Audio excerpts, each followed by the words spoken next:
All right, welcome to Come Follow Me. We're going over Esther this week in 5 minutes. At this time period, it was when Ezra left Babylon to establish a judicial system in Jerusalem. And this story is going to take place in Shushan, so a different part. That's where the king lives. That's where Esther is. And starts off with the king Ahasuerus, who's also called King Xerxes, his Greek name. And he has a feast for 7 days with lots of drunk guys, and they want Queen Vashti to come by so everyone can see how beautiful she is, but she says no. She doesn't want to hang out with drunk guys who are going to be rude to her, basically. And that offends King Xerxes a lot.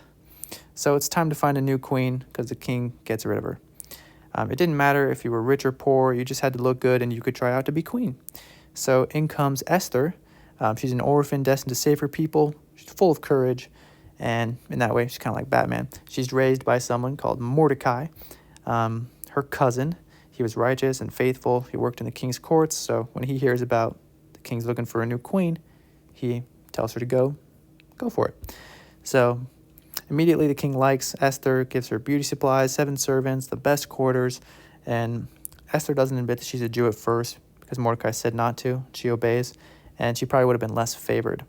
So a year of purification goes by where she learns the proper etiquette, becomes more beautiful, and it's time to see the king. She only takes like the bare minimum of jewelry that was recommended, and the king still loves her the most, makes her the queen, and they have a big feast.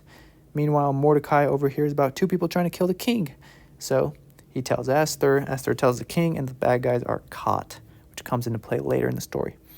So how has God directed and blessed your life? Haman is a bad guy who becomes a head leader here, and Mordecai one day doesn't bow down to Haman when he's passing by. It wasn't personal, just Mordecai only worships God. So just think about how you can better worship God like Mordecai does. Haman thinks, I should kill Mordecai, but not just him, I should kill all the Jews. So he makes a plan with all his friends. They cast lots on when they should kill all the Jews, which is kind of dumb because it gave Esther lots of time to stop it, because it's a date far in the future. And then he goes and gets permission from the king to kill the Jews. He says, there's these people that don't obey the laws. Can we just kill them? And the king says, yeah, sure, man, whatever. And so they write a decree to set a date to kill all the Jews and take all their stuff because they're greedy and their pride was hurt. So Mordecai finds out, and he weeps in sackcloth and ashes at the palace gate. He tells Esther through a messenger to ask the king for help. But anyone who goes to see the king uninvited is usually killed, so Esther is worried, obviously.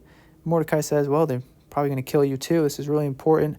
And maybe the reason why you're here is so that you can do this for such a time as this. And she says, well, have all the Jews fast with me for 3 days, and I'll go see the king even if I die. So she shows a lot of courage. She goes in front of the king, and she isn't killed. He says, I'll grant you whatever you want, basically. She has him come to a banquet where she asks him to come to a banquet the next day. And then that's important because overnight the Lord works with the king, basically. So meanwhile, Haman plans to hang Mordecai. He even makes a gallows and everything. He's a busy guy. Overnight, the king doesn't sleep well. He looks into recent events and finds out Mordecai saved his life recently but was never rewarded. So the king asks Haman how he should reward somebody who does something great. And Haman thinks the king is going to reward Haman. So he comes up with all these great ideas, but then he feels dumb when the king says, okay, go do those good things for Mordecai. And Haman hates Mordecai. So just think about how you can avoid pride and what you can do differently to have less pride. So at the banquet, Esther explains that her and her people are going to be killed. The king is upset, tries to find out who is planning that, and Esther tells him it's Haman. The king has Haman killed on the gallows that Haman had made for Mordecai. Kind of ironic. So the lesson is, don't be prideful. Mordecai is given Haman's estate. Esther asks that the Jews not be killed, and the king grants it. And then the day comes when the Jews are supposed to be killed, and instead the Jews kill anybody who tries to kill them with the king's permission. And for example, Haman's 10 sons are killed. And this is a thing that they celebrate called the Feast of Purim. It's a yearly feast still held today to celebrate that they weren't killed thanks to Esther. So Mordecai then becomes great next to King Xerxes, a lot like Joseph in Egypt. So just think about overall, how did the Lord help in these chapters? All right, thanks for watching. Please subscribe.